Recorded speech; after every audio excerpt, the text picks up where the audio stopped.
Definitivamente Dios abre y cierra puertas. Y no hay ninguna manera de verlo diferente. Seguro usted en algún momento ha orado y le ha dicho, Señor, ábrame la puerta de estos proyectos. Señor, si no es para mí, ciérrame la puerta. La pregunta es, ¿realmente estamos dispuestos a saber que es un puertazo en la cara?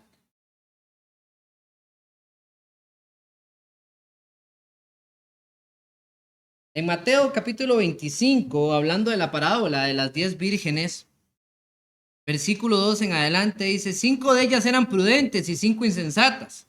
Las insensatas tomaron sus lámparas y no tomaron consigo aceite, mas las prudentes tomaron aceite en sus vasijas juntamente con sus lámparas. Y tardándose el esposo, cayeron todas y se durmieron. Y a la medianoche se oyó el clamor, he aquí viene el esposo, salid a recibirle. Entonces todas aquellas vírgenes se levantaron y arreglaron sus lámparas, y las insensatas dijeron a las prudentes, danos de vuestro aceite, porque nuestras lámparas se apagan. Mas las prudentes respondieron diciendo, ¿para qué? Para que no nos falte a nosotras y a vosotras, sí, más bien a los que venden y comprad para vosotras mismas. Pero mientras ellas iban a comprar, vino el esposo, y las que estaban preparadas entraron con él a las bodas, y se cerró la puerta. Después vinieron también las otras vírgenes diciendo, Señor, Señor, ábrenos.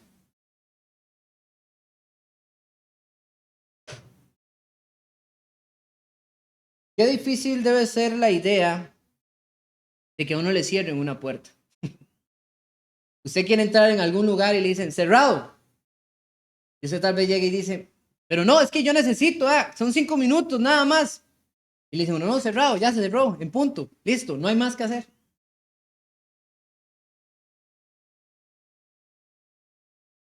Es tremendo, hermanos. Porque para el estudio que hoy vamos a analizar o el sermón que vamos a estar escuchando en esta mañana, el Señor tiene un mensaje de puertas. La iglesia en Filadelfia. Acompáñeme a Apocalipsis capítulo 3, versículo 7 en adelante. Apocalipsis capítulo 3, versículo 7 en adelante tiene para nosotros un mensaje abrumador de una ciudad llamada Filadelfia. No era tan grande como todas las que hemos estado viendo paulatinamente, que eran más grandes que esta ciudad. De hecho, esta y la próxima ciudad son de las más alejaditas dentro de todas estas 7. Pero esta es la segunda iglesia a la que el Señor no reprende en ningún modo. De hecho, aún mayor que la anterior. Esta es la iglesia que sobresale dentro del panorama en el que Jesucristo habla este mensaje a 7 tipos de congregaciones, que entre todas pueden y reflejan la vida de cualquier congregación que esté buscando ir en obediencia al Señor. De aquella congregación que está haciendo lo bueno y que puede encontrar problemas, y de inclusive aquellas congregaciones que con mucho esmero y en la diminutez de su personal logran alcanzar grandes cosas. Filadelfia era una ciudad que fue levantada en el 189 antes de Cristo. Fue levantada por el rey de Pérgamo. Hablamos de la iglesia en Pérgamo, ¿verdad? Y resulta que fue nombrada así por amor a su hermano Átalo. Átalo había tenido la posibilidad por causa de los romanos de poder, ¿cómo se llama? Traicionar a su hermano y volverse rey. Pero resultó que Átalo fue más fiel a su hermano mayor que incluso al emperador César. Y por eso, la ciudad se llama así. Filadelfia. ¿Han escuchado la palabra filial o fileo en griego? Es ese amor que debe haber entre hermanos, ese acoger familiar, esa esencia que debería haber en la iglesia. Esta era una ciudad en la que temblaba mucho, hermanos. Al igual que Costa Rica, normalmente se movía al suelo. Y era una zona muy sísmica realmente. De hecho, se registró en los años 17 después de Cristo un terremoto tan atroz que por esto se le comenzó a llamar la ciudad de los terremotos, porque ahí lamentablemente las estructuras que se levantaban caían. Por eso. Esta ciudad intentó de cambiarse su nombre varias veces. Varios emperadores que la asediaron, que la gobernaron, trataron de ponerle un nombre glorioso a ellos mismos o a una deidad de las que ellos particularmente adoraban. Sin embargo, nunca se extendió mucho. Hoy en día se llama Alá Shereh, Ciudad Roja. Y ese nombre es porque la tierra volcánica cercana a la que está la ciudad hace que su suelo se vea rojizo. Si usted alguna vez ha subido por la zona de la Fortuna y pueden ver las rocas volcánicas, se darán cuenta que las rocas volcánicas son rojas.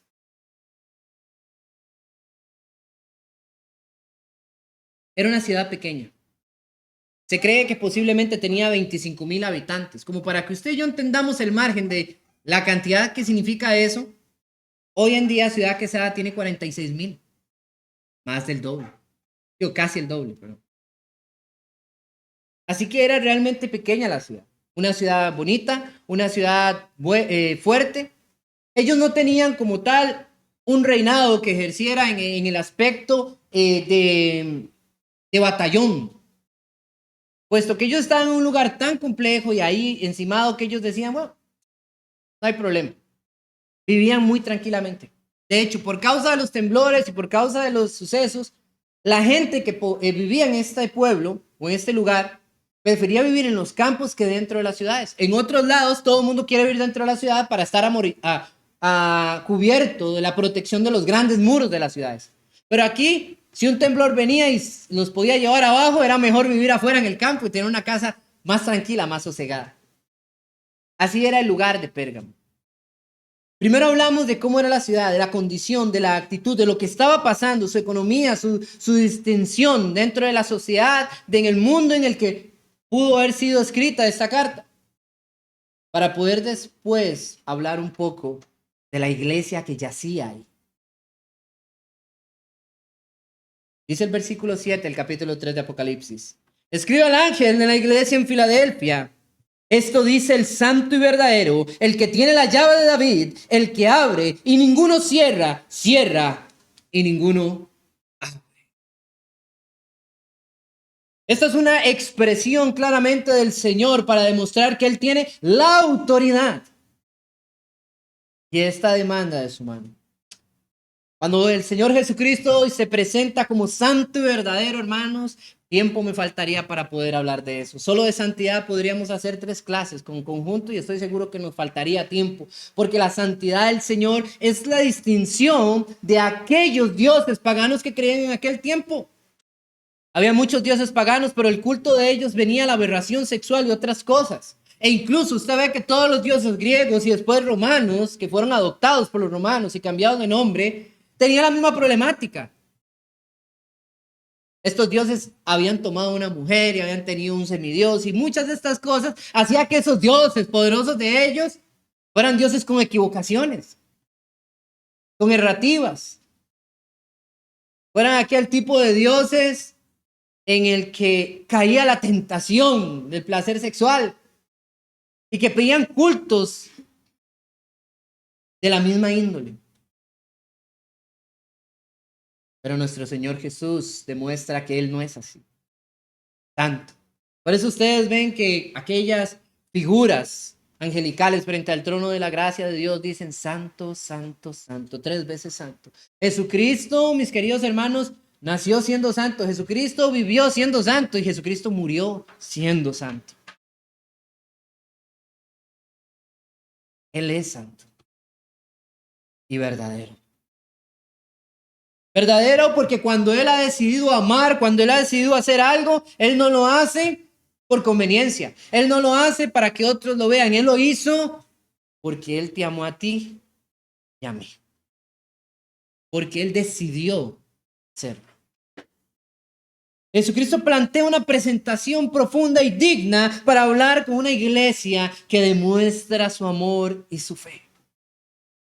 Vean que en todas las demás Él habla como con fuerza y decir, tengo y te puedo castigar, pero en esta es Yo tengo la autoridad.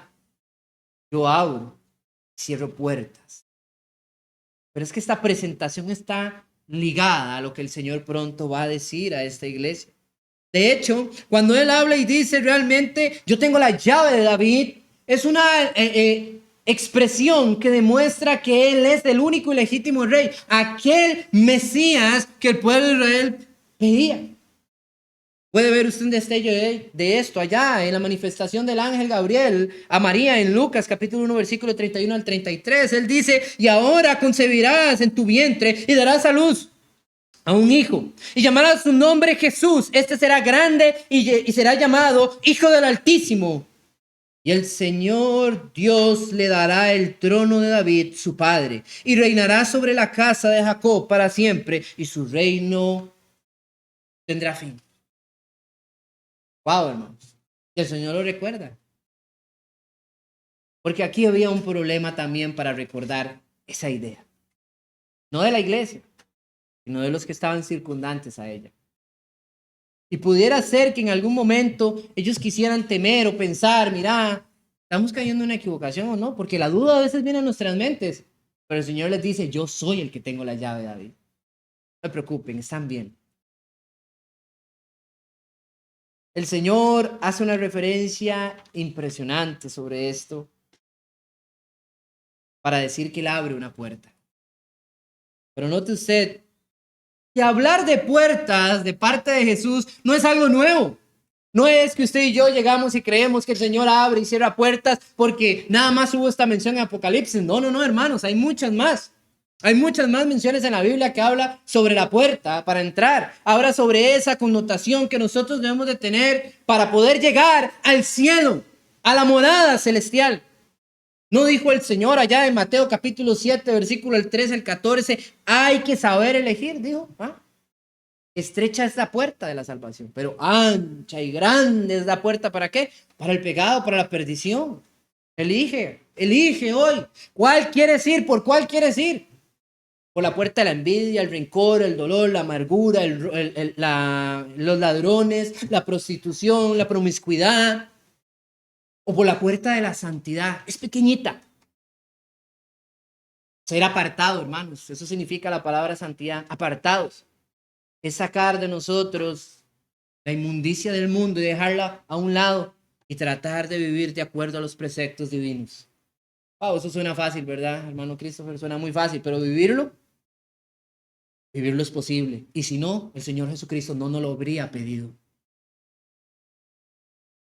Que a usted a mí se nos complique es porque estamos llenos de pecado. Estamos llenos de inmundicias del pasado. Estamos llenos de una vivencia, de afloramiento de cosas perversas en nuestra vida. Y nos gusta tal vez a veces revolcarnos también con lo del mundo y venir un domingo y decir, ay no, hoy soy santo. Es complicado, hermanos, cuando queremos vivir en una hipocresía. Es complicado cuando usted quiere entrar por la puerta amplia y quiere volverse y echarle un ojo a la pequeña. No hay manera. Cuidado y le pegan un puertazo. ¿No dijo el Señor allá en Juan capítulo 10, versículo 9, que Él es la puerta? Así que no solamente elegir esa puerta, hermanos, significa tener una buena elección. Es la mejor elección. Es elegirlo a Él. Dice, yo soy la puerta de las ovejas. Es lo que decía el Señor Jesús para dar una afirmación clara que Él es el único medio para poder entrar al reino de los cielos. Y esto lo ha abierto a la iglesia. Ve usted el versículo 8, lo que le dice a Filadelfia: yo conozco tus obras. He aquí, he puesto delante de ti una puerta abierta, la cual nadie puede cerrar. Porque aunque tienes pocas fuerzas, has guardado mi palabra. Hermanos, decir esto es algo fácil. Digerirlo dentro de nosotros es algo magno. Yo he abierto la puerta, dice el Señor. Yo he abierto una puerta delante de ti y nadie puede cerrarla. Se cree que posiblemente allá en Filadelfia, mis queridos hermanos, había un problema con algunas sectas y creencias que pensaban en la idea judaica. Recuerden que para este tiempo muy posiblemente ya el templo había sido destruido y la persecución contra los judíos fue abrasadora. Pero no quiere decir que no muchos judaizaban, que había mezquitas y muchos otros lugares donde preservaban las creencias. Y de hecho en Filadelfia había una mezquita grande. Y había seguramente una contienda entre los cristianos y los judíos. Qué extraño, hermanos. A veces pareciera, y se los voy a decir, que pareciera que fuimos más perseguidos los cristianos por los judíos que por los mismos romanos. ¿Quién entregó a Jesucristo? Los judíos. Lo mataron los romanos, ¿sí? Entonces, entre estos dos va a haber un debate por siglos de quién fue el más malo. Muy posiblemente estos eran los tiempos en los que estaban a punto de comenzar la persecución de Domiciano, el emperador, por los cristianos, porque primero empezó por los judíos y después cristianos. Ya Herodes había levantado una problemática con los cristianos grande. Ahí está en la historia, ustedes pueden verla. Me encantaba todo arder. Una puerta, hermanos, abierta. Muchos han pensado y han querido filosofar. ¿Qué significa esta puerta? ¿Será como dijo Pablo allá en capítulo de 1 Corintios capítulo 6, versículo 9, que Dios había abierto una puerta para evangelizar? Mucha gente piensa, ¿puede ser esto? No, hermanos, yo creo que esto es más como lo que dice Pedro allá en la segunda carta de Pedro, capítulo 1, versículo 11. Dice, porque de esta manera os será otorgada amplia y generosa entrada en el reino eterno de nuestro Señor y Salvador Jesucristo. Jesús les estaba diciendo, yo he abierto una puerta a usted. Porque aquí está el detalle. Y él dice, ¿por qué? Porque han guardado mi palabra. Usted puede olvidarse de todo lo que yo he dicho, pero no se olvide de estas palabras. Han guardado mi palabra. Porque esta es la expresión clave de todo este texto. Han guardado mi palabra. Y va a ver usted cómo lo repite y lo añade aún en otra forma. Guardar la palabra del Señor. Esto es impresionante, hermanos. Cuánto ha devengado la palabra del Señor. Cuánto trabajo ha hecho el Espíritu Santo para que usted y yo tengamos todo esto aquí accesible. Sangre se ha derramado sobre sangre para que usted y yo tengamos una concepción de lo que Dios desea de nosotros en nuestra vida. Para que le entendamos, no a plenitud, pero para que le entendamos a Él y lo que Él solicita de nosotros. Guardar su palabra. ¿No es eso el énfasis que Pablo más de una otra vez manifestó en sus cartas? ¿No le dijo a Timoteo, 2 Timoteo 3, 16 al 17? Es súper famoso, hermanos. Toda la escritura es inspirada por Dios y útil para enseñar, para redarguir, para corregir, para instruir en justicia, a fin de que el hombre de Dios sea perfecto, enteramente preparado para toda buena obra. No para una u otra, para toda. Pero usted y yo no vamos a estar preparados para toda buena obra si no retenemos, ¿qué? La palabra del Señor.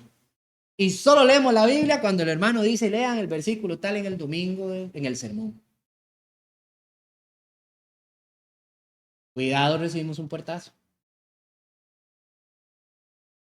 Hay que guardar la palabra, hermanos. Y para guardar la palabra, usted y yo debemos de estar, ¿qué? Vigilantes. ¿Qué pasó con esas viudas que hablamos al principio? No eran ellas el aceite, la representación de la luz de Cristo. No era la luz y ha sido como fue el candelabro en el templo, la representación de la palabra de Dios vívida que tiene que estar constante. Allá en el templo no se podía apagar el candelabro. Dios libre porque representaba la palabra de Dios a su pueblo. Salvación. Y dice Jesucristo, allá en Juan hablando con Nicodemo, capítulo 3, y dice, esta es la condenación del mundo, que la luz vino al mundo. ¿Quién? Él. Y los hombres amaron más las tinieblas. Es que es más bonito, hermanos, vivir en la ignorancia. ¿Saben? En decir, mira, no quiero leer la Biblia porque si leo me doy cuenta que yo estoy haciendo algo mal. Ay, no, así. Estilo like con Dios. Lo que me agrada, nos vamos, Señor. Y lo que no, yo no lo sé y mejor, no me preocupo. No se puede, hermanos, vivir así. Cuidado con un puertazo. Segunda de Timoteo, capítulo 4, versículo 1 al 5, dice Pablo a Timoteo, esto te encarezco delante de Dios y el Señor Jesucristo, que juzga a los vivos y a los muertos en su manifestación y en su reino, que prediques la palabra, que instes a tiempo y fuera de tiempo, redarguye, reprende, exhorta con toda paciencia y doctrina. No, hermanos, es que hablar de doctrina, eso son cosas. Mejor hablemos de amor. No saben ni qué es amor, pero ellos quieren hablar de amor. Hermanos, un mensaje que nos motive, que nos haga ir, salir ahorita felices. No, no, no, si la palabra del Señor nunca estuvo hecha y creada para que usted y yo nos sintiéramos contentos más que por el mensaje de Cristo. Él vino a salvarnos del pecado. Pero toda la palabra está hecha y creada ¿para qué? Para exhortarnos, corregirnos y reprendernos. No sé qué es lo que usted necesita en esta mañana, mi querido hermano, pero déjeme decirle que cualquiera de las tres puede venir.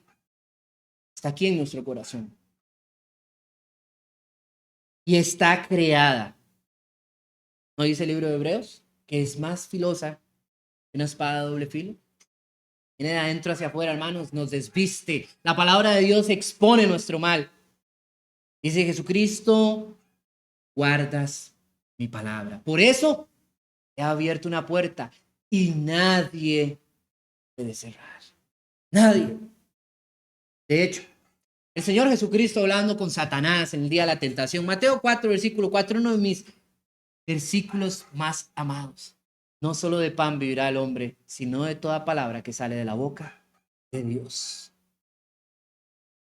Usted puede ir todos los días, ¿sabe qué? Y si usted pasa un día sin comer, ¿qué va a pasar? Se va a sentir mal. No sabemos qué es sufrir en demasía, como aquellas personas que han sufrido persecución y han pasado a veces 4, 5, hasta una semana sin qué comer.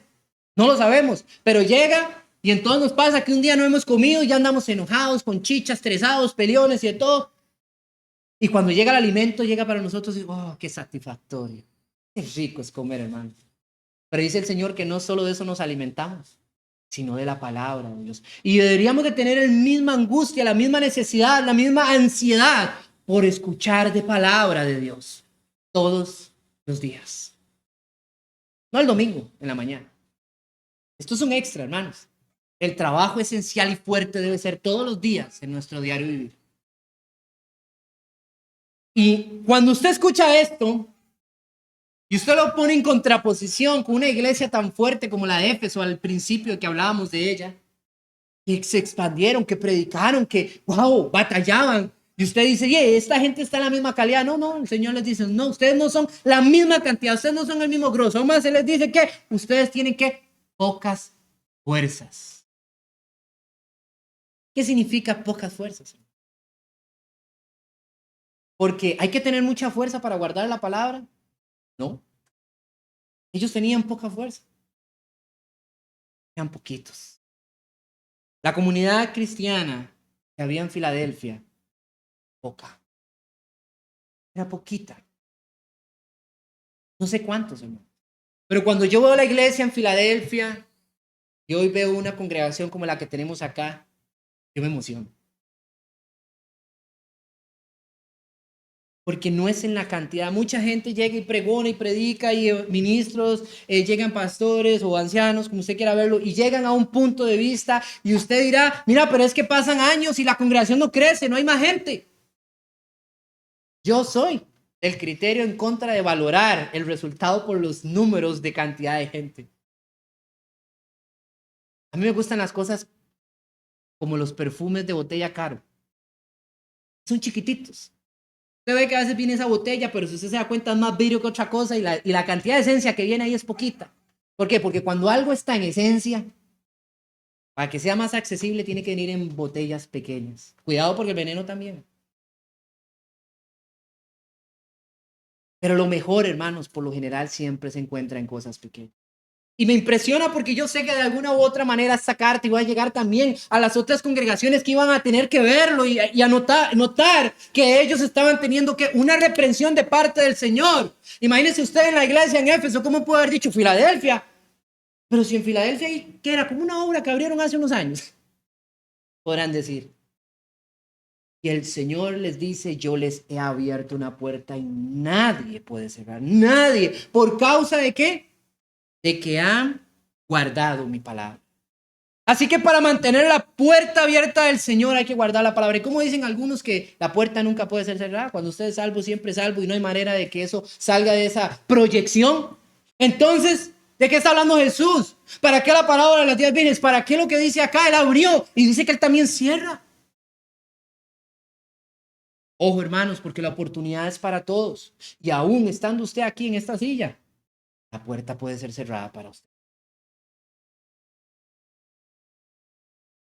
Para mí. Hoy yo estoy feliz hablando y predicando a ustedes. ¿Y qué pasa si mañana voy y peco y viene el Señor? Viene el puertazo. Ojo con un puertazo, hermano. Dice el Señor, y he aquí yo entrego de la sinagoga de Satanás a los que dicen ser judíos y no lo son, sino que mienten. He aquí yo haré que vengan y se postren a tus pies y reconozcan que yo te he amado. Yo leo esto, hermanos, hasta que yo me pongo feliz. A Éfeso, y hago la comparación con Éfeso porque aquí es duro, hermanos. ¿Qué le dijo a Éfeso? ¿Has dejado qué?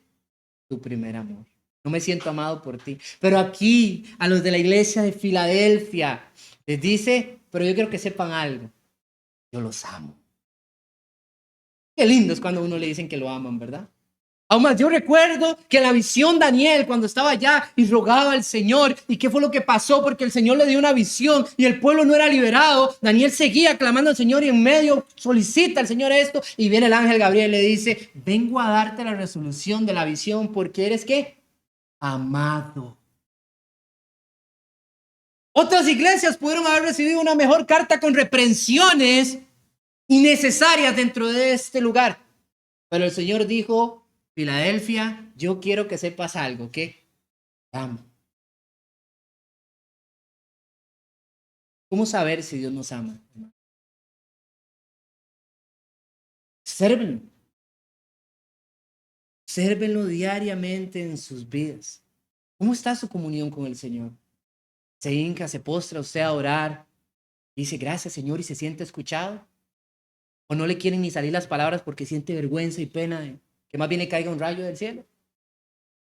¿Se siente usted digno delante de la presencia de Dios? Cuando ora. ¿Se siente usted feliz y regocijado cuando trajo su ofrenda frente al Señor? ¿Es su ofrenda de corazón? ¿Sabe que Dios prosperó su vida y usted tiene con qué dar? ¿Es usted una persona consciente que cuando toma la cena del Señor se siente realmente justificado y se siente agradecido? ¿O simplemente se come el pan y se traga el jugo porque es lo que hay que hacer? ¿Cómo sentirnos amados por el Señor? Está en nosotros entender esto. ¿Y cómo? Está la respuesta. Han guardado. Cuando usted y yo estamos guardando la palabra del Señor, podemos tener clara y 100% seguros que somos amados por Él. Y el amor del Señor no es como el que mi esposa y yo nos tenemos. Yo y mi esposa, yo la amo. Ella me ama a mí. 1000 batallas hemos luchado juntos. Pero esa condenada me da vuelta y ¿sabe qué va a pasar? Se acabó el amor. Y viceversa.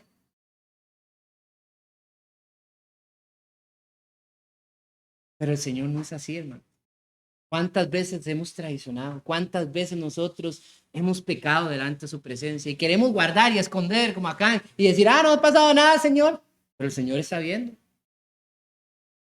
¿Cuántas veces si llegamos delante de su presencia humillados, dimos perdón y sabemos que Él nos perdona? Eso es amor. Y es grande. La expresión sobre los judíos, un dato más. Sobre aquellos que serían postrados, no trata de que literalmente iba a inclinar a judíos sobre los cristianos. El Señor no hace eso. Es el único que necesita reverencia delante de los hombres es el Señor. Ni los ángeles nunca la aceptaron, ni nosotros los cristianos deberíamos tampoco. Nunca. El único grande es el Altísimo. Todos somos consiervos. Lo dijo un ángel y yo lo repito. Somos siervos. Así que esta referencia se trata más hacia la humillación de aquellos que decían ser judíos falsamente siendo judíos, o sea, practicaban, hacían cosas de judíos, pero sanguíneamente no eran en su totalidad judíos. Y entonces ellos comenzaron a tomar esta modalidad. Y ante las matanzas y enseñanzas que tuvieron los judíos, posiblemente esto ya a nadie le importaba, pero ellos seguían con la práctica. Seguro algunos judíos falsos que también colindaban con el enanismo, como eran los saduceos en aquel tiempo. Y dice el Señor, yo los voy a doblegar. Y ellos verán quién es el que tiene la verdad. ¿Por qué? Porque hay que entender, mis queridos hermanos, de que el cristianismo no ha muerto. El cristianismo prevaleció. De hecho, les voy a dar un detalle curioso. Un detalle muy, muy interesante, pero todavía en los años 1900, cuando se predicaba el mensaje de las 7 iglesias, se decía que había cristianismo en Filadelfia. Filadelfia hasta los años 1900 aún preservaba grupos de índole creencia cristiana. No sé si sanos o no, pero habían. De todos estos territorios turcos, ¿ustedes entienden lo difícil que es eso? Hasta que ya en 1922 fueron deportados. Aún tuvo que intervenir también en aquel tiempo para poder llevarlos, porque tras de la acechanza de los turcos, lamentablemente habían incluso a veces hasta matanzas. Recuerden que ellos son islamitas, así que ahora, hoy en día, y lamentablemente Filadelfia es un lugar islámico.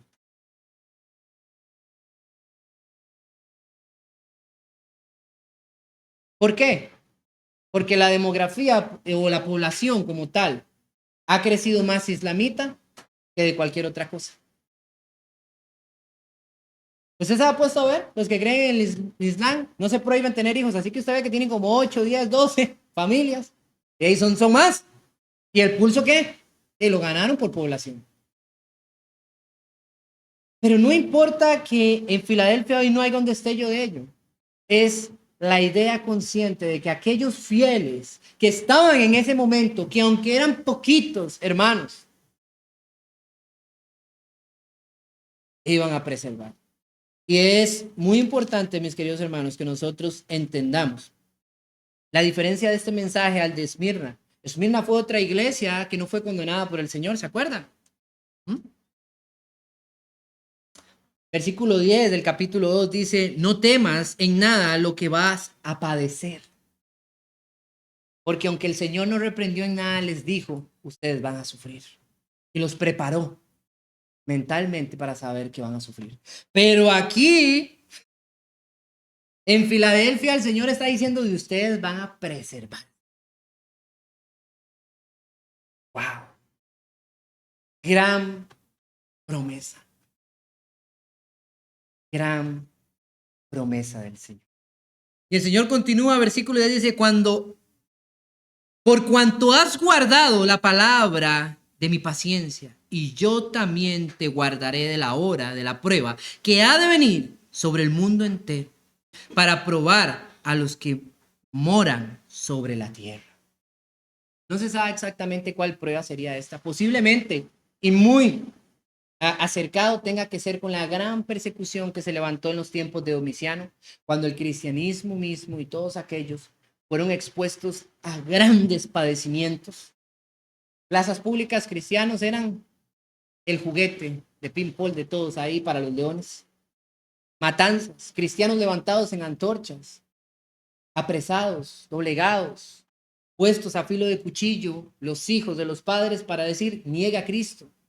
Hay cartas de los líderes romanos que denotaban sus acciones y todo, y cómo querían doblegar la conciencia del cristianismo, la cual no pereció. Fue duramente impactada, pero no pereció. Pero el Señor prometió a ellos que por causa de algo, Él los iba a guardar. ¿Qué era eso? Habían guardado. Al que venciere, yo le haré. Perdón. Y he aquí, versículo 11, perdón. Yo vengo en pronto, retén lo que tienes, para que ninguno tome tu corona. ¿Qué tenían que retener ellos, hermanos? Lo mismo que ha estado hablando Jesús todo el rato. Que habían guardado su palabra. Entonces es lo mismo, hermanos. Retén lo que tienes, ¿qué es? Sigue guardando. No cambies. Como os he dicho, cuando usted hace algo bueno, no lo cambie. ¿Para qué lo va a cambiar? Siga, siga. Y usted ve a aquellas personas que tienen un negocio, le fue bien, es exitoso, bueno, y se llenan de ambición. Está bueno el negocio, todo es efectivo y lo incrementan, lo hacen grande, piden un montón de préstamos, un montón de cosas para hacer un sucursales y después la empresa se les viene de pique. La iglesia no tiene que cambiar su metodología, hermanos. Hoy en día ustedes ven que no, que es que el culto está muy aburrido, vamos a ponerle algo de sazón para que sea bonito y la gente venga. La iglesia no necesita cambiar, hermanos. La palabra, no, hermanos, que estos hermanos que predican solo para regañar, mejor prediquemos de algo bonito, que cuando la gente venga se sienta emocionado, muy motivado. La palabra no tiene por qué cambiar.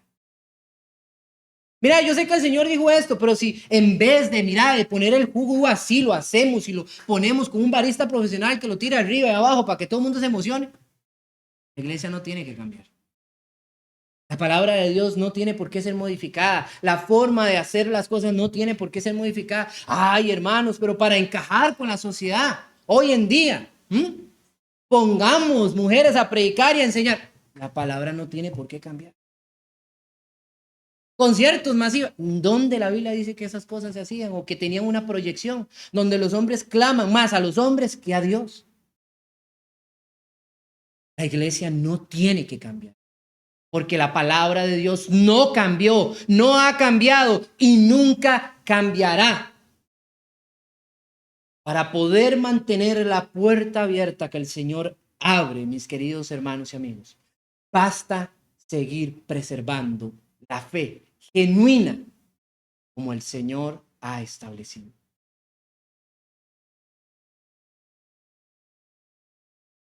Versículo 12, y al que venciere yo le haré una columna en el templo de mi Dios y nunca más saldrá de allí. Y escribiré sobre el nombre y nunca más saldrá de allí, y escribiré sobre él el nombre de mi Dios y el nombre de la ciudad de mi Dios, la nueva Jerusalén, la cual desciende desde el cielo de mi Dios, y mi nombre nuevo.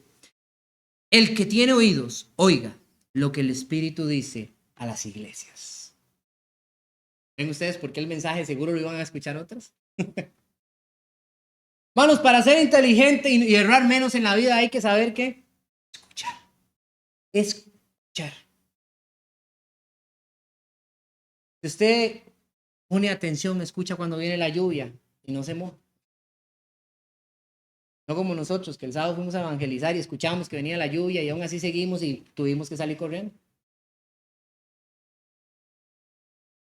Todo es claro, hermanos. Ahí está. Solamente pongamos que atención. El Señor lo ha dicho. El que persevere, lo pondré como una columna. ¿Ustedes entienden la figura de esto, hermanos? Esto es grandioso. Déjenme decirles. Jesús no está hablando más que ahora estando dentro de esa puerta. ¿Qué es lo que está diciendo Jesús? Cuando ustedes hayan entrado en esa puerta, yo los pondré como una columna. Las columnas son algo resistente, algo fuerte, algo que es inamovible. Cuando venían las guerras en las ciudades, todo lo destruían. Y lo último que se preservaba de cada una de las ciudades eran ¿qué? Las columnas. Más que todos los cimientos de grandes ciudades de longevísima antigüedad, lo único que se preserva hoy en día son ¿qué? Columnas. Yo lo haré una columna, dice el Señor. Y yo le voy a poner que el nombre de mi Dios. Y le voy a poner el nombre de aquella gran ciudad que desciende de los cielos, de mi Dios, la nueva Jerusalén, hermano. ¿Quiere vivir usted ahí? ¿Quiere cruzar esa puerta, hermanos? ¿Quiere usted llegar ahí? ¿Ah? La puerta es Cristo. Y solo hay un método y una forma de llegar ahí. ¿Cuál es? Guardar su palabra. Y yo me impresiono cuando esto está acá, hermanos, y yo se lo sigo diciendo y se lo diré a ustedes. Me atemorizo cuando vuelvo a Mateo capítulo 25 y veo a aquellas mujeres que recorrieron porque el aceite se les apagó, la palabra se les acabó. Y cuando todo estuvo en caos, ahí sí corra, ahora sí creemos en el Señor. ¿Ah? Ve usted un ateo que le salga un tiburón al frente para que vea cómo llama a Dios en 2 segundos. Ahí todo el mundo cree. Ya no hay opción. Usted llega, lo atropella un carro y fue todo el día rebelde. Ay, Señor, ahí sí estás rogando. Ya no hay opción. El tiempo es corto y entender esto es un privilegio. En la venida del Señor está cerca y la puerta aún está abierta. Pero como Él lo dijo en aquella parábola. Después vinieron también las otras vírgenes diciendo, Señor, Señor, ábrenos. Mas Él respondió y dijo, de cierto os digo, no os conozco. Terminando la enseñanza del Sermón del Monte, Jesús dijo, y vendrán, ¿quiénes me dirán? Señor, en tu nombre hicimos milagros, echamos demonios, hicimos todo esto. Y yo les diré, alejaos de mí, hombres de maldad. No todo lo que brilla es oro, hermanos. Porque lo que entra al reino de los cielos no es lo que más bonito se vea o lo que parezca. Porque hasta Satanás se viste como ángel de luz para engañar. Sino lo que Jesús claramente dijo a la iglesia en Filadelfia. Guarden mi palabra. Esa es la única respuesta. Jesucristo no lo dijo en Juan. Si me amáis, guarda mis mandamientos. La clave sigue siendo la misma. La clave sigue persistiendo. Sigue siendo para nosotros un motivante. Que Dios les bendiga hoy, mañana y siempre.